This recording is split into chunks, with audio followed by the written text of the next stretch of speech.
잠언 29장 14절 말씀입니다. 제가 읽어볼게요.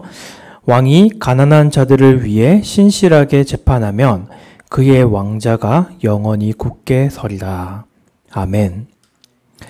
오늘 말씀은 어떤 내용이냐면 이 나라의 어떤 존속이 왕이 신실한 재판을 하느냐 못하느냐 여기에 달려있다라고 하나님께서 말씀해 주시는 것입니다.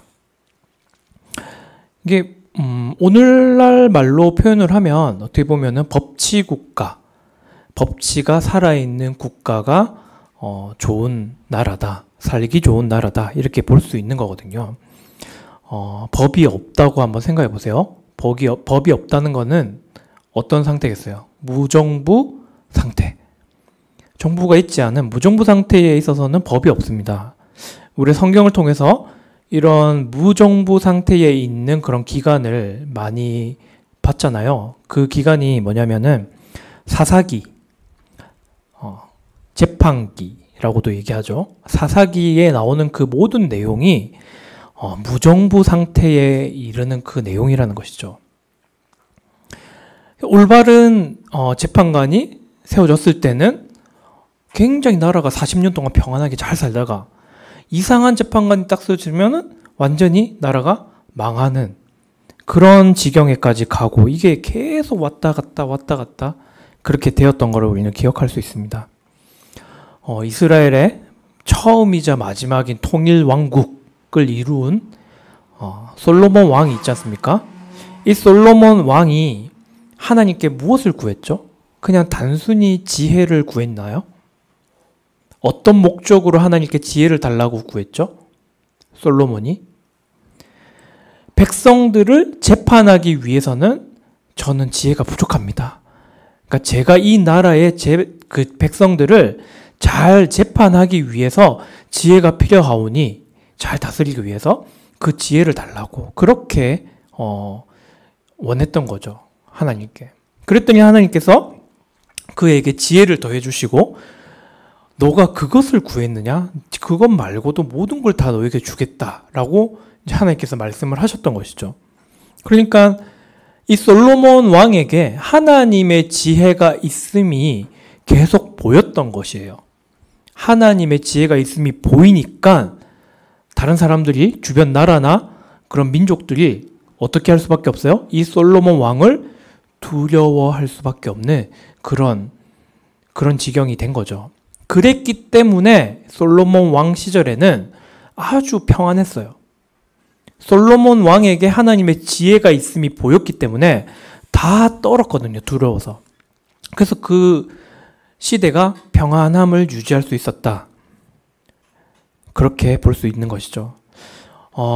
얼마 전에 한문철 TV를 보다가 어떤 억울한 그런 사고를 당한 사람이 있었어요.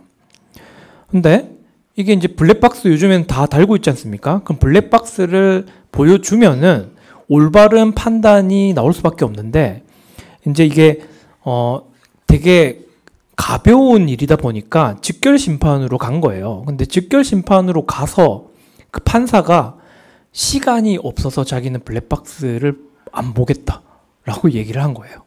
그러니까 당연히 블랙박스를 안 보고 그 내용만을 가지고 하니까 이 사람한테 죄가 있다. 라고 이렇게 딱 돼버린 거죠.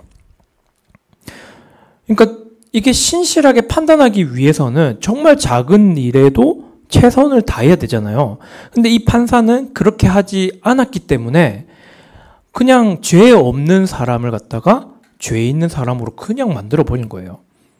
그러니까 이 사람은 그 하나의 사건 때문에 이 재판관이, 이 판사가 세밀하게 어떻게 그 블랙박스가 1분도 안 되는 그 내용인데 그걸 볼 시간이 없어서 자기는 안 보겠다라고 이렇게 말하는 그런 판사가 있었다는 거예요. 그렇기 때문에 성경은 뭐라고 또 얘기하냐면요.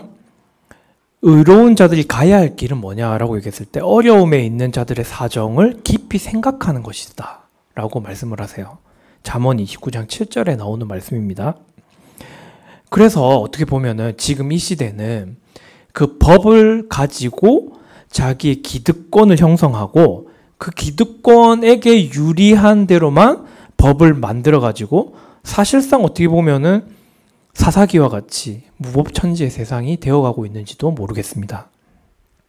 그렇기 때문에 어떠한 분야에 있어서도 그것을 얼렁뚱땅하고 넘어가는 것은 그리스도인의 마인드가 아니라는 것이죠. 정말 작은 일에서도 그 1분도 안 되는 그 블랙박스 영상을 확인하고 꼼꼼히 확인하고 정말 그것이 사실인지 아닌지를 판단한 다음에 결론을 내릴 수 있는 그것이 바로 그리스도인의 자세여야 된다고 말씀하시는 것이죠.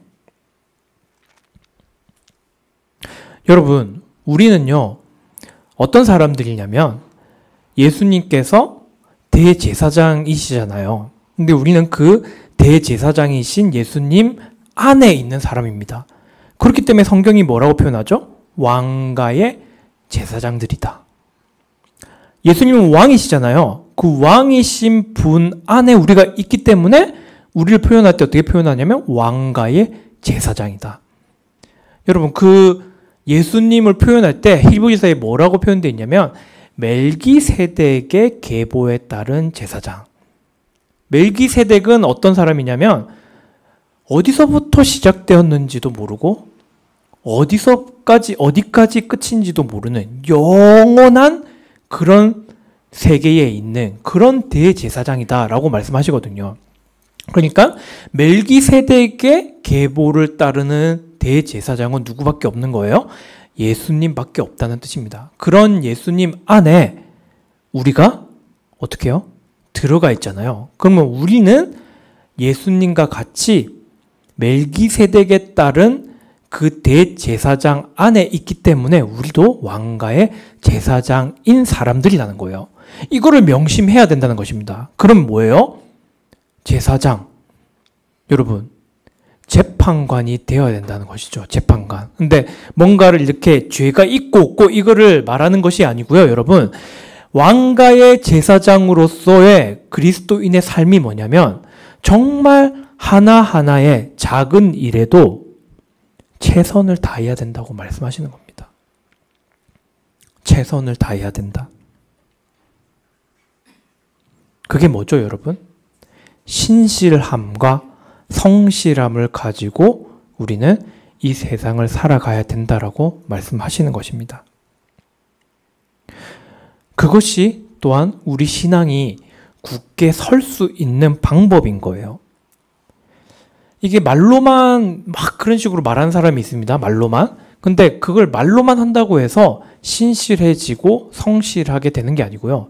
늘 그 자리에 있어야 돼요. 늘 그 자리에. 여러분, 신실함이라는 게 무엇입니까? 아침에 6시만 되면은 조금 더 일찍 할 수도 있고요. 새벽에 6시, 7시만 되면 해가 그 시간에 늘 떠 있잖아요. 이게 지금 성경에 의하면 6,000년 역사 동안 하루도 빠지지 않고 계속 일어난 일입니다. 해가 뜨는 거는. 이걸 바로 신실함이라고 얘기하는 거예요. 늘 그 자리에 있는 거. 그렇기 때문에 우리는 무엇을 알아야 되냐? 왕가의 제사장으로서 모든 일에 신실함과 성실함으로 최선을 다해야 된다는 것입니다. 그랬을 때에 그리스도인들이 빛과 소금이 되면서 이 나라가 더 살기 좋은 그런 나라들로 하나님 보시기에 더 평안하고 하나님 보시기에 더 좋은 그런 나라가 될 수 있는 원동력이 어떻게 보면은 우리 크리스찬들에게 있다는 것입니다. 달려 있다는 거예요. 그래서 오늘 기도할 때 내가 정말 안일하게 살고 있었던 건 아닌가? 나 자신이 성실하게 살았는가? 나 자신을 한번 돌아보고요. 그리고 신실함을 가지고 나는 누구니까요? 왕가의 제사장이니까요. 왕가의 제사장다운 그런 신실함과 성실함으로 내가 살 수 있기를 바라는 마음으로 하나님께 구해야 됩니다. 그래서 오늘은 개인 기도 시간에 내가 다른 사람 뭐 볼 필요 없습니다. 나 자신이 정말 매 순간 최선을 다하면서 살고 있는지, 그렇지 않다면 지금이라도 정말 작은 일에 최선을 다하는 삶을 하나님 앞에 보여드려야 된다는 것입니다, 여러분. 그래야 하나님께서 큰 일도 맡기시지 않겠습니까? 그 큰 일은 여러분 우리가 왕가의 제사장이라는 것 자체가 너무나도 큰 일입니다. 그걸 잘 감당하기 위해서는 지금부터라도 작은 일에도 최선을 다하는 그런 마음을 가지고 살아야 된다는 것이죠.